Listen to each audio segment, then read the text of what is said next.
राजमोहन घुमला बड़ी दीवाना रे बड़ी दीवाना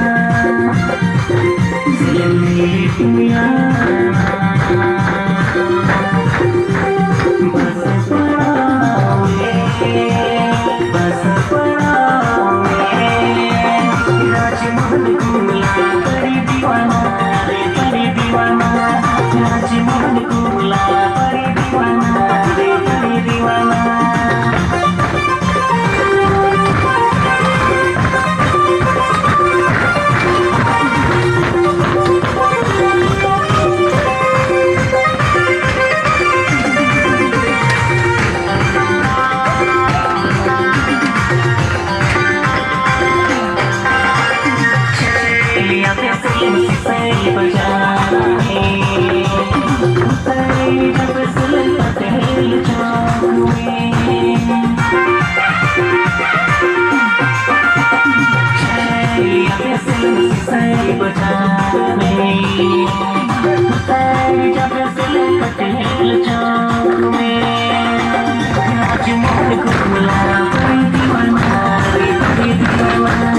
राजमोहन घुमला बड़ी दीवाना रे बड़ी दीवाना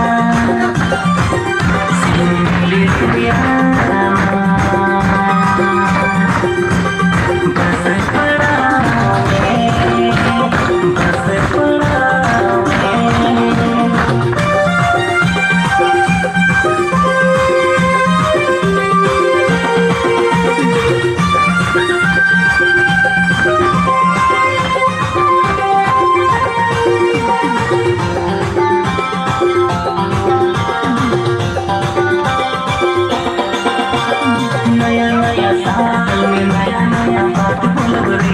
संगे संगे पियो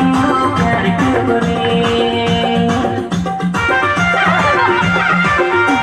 नया नया साल में नया नया बात बोलो रे संगे संगे पियो प्यार करो रे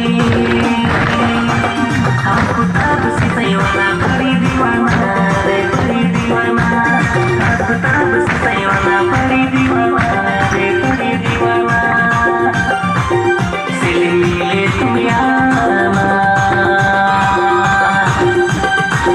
सीसई बाजार में सीसई बाजार में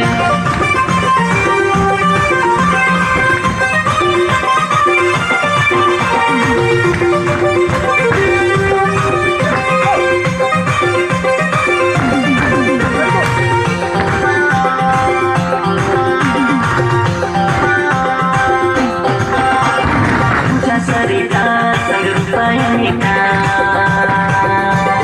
सबसे कोई तो प्यार करेगा